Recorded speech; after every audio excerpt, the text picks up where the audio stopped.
Ladies and gentlemen, we are so back. The Club World Cup is here and we are here to recap it for you. And now that all 32 teams have played all their matches, let's look back and see what actually happened. Starting it off with the one and only Messi and Inter Miami taking on Al Ahly. This game was pretty boring, I'll just put it at that. Game 1, 0-0. Game 2, however, 10-0 Bayern Munich. Yes, they were playing against a semi-pro team, but still 10-0 versus Auckland City FC. Then we have PSG versus Atletico Madrid, 4-0 PSG, still cruising from the Champions League win. Palmeiras versus FC Porto. This also ended in a 0-0, but it was a very entertaining game given the fact that the fans from Brazil really showed up in this match. Then we go on to another Brazilian team in Botafogo versus Seattle Sounders, and Botafogo gave their supporters something to enjoy. Then we have maybe the most embarrassing game out of all of them, Chelsea versus LAFC. If you saw the stadium for this game, wow. From maybe the worst atmosphere to maybe the best, because Boca Juniors versus Benfica was crazy. We know these are really passionate group of supporters. A running theme in this video, fans are huge. And then we go on to the next game, another Brazilian team, Flamengo taking on Esperance de Tunisia, which is Flamengo just being a better team and potentially even a dark horse in this tournament. To the next game, which was another 0-0 score, but Fluminense versus Dortmund. I think Fluminense came out unlucky to not win that game. Thiago Silva is just still rocking it out at the age of 40 years old.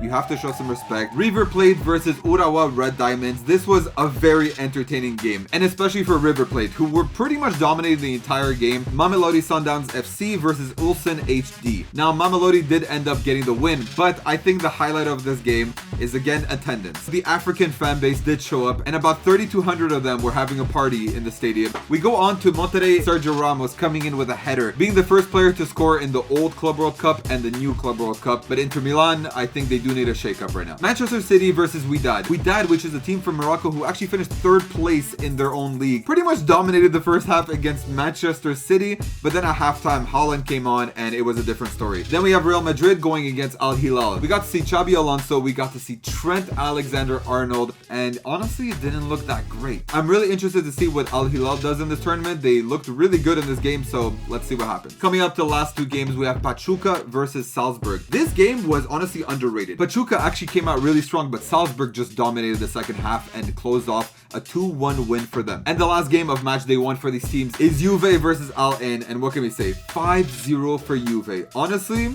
was not expecting it. Let me know in the comments below what you think is the highlight of the first week, and I'm looking forward to seeing you guys next week. Ciao.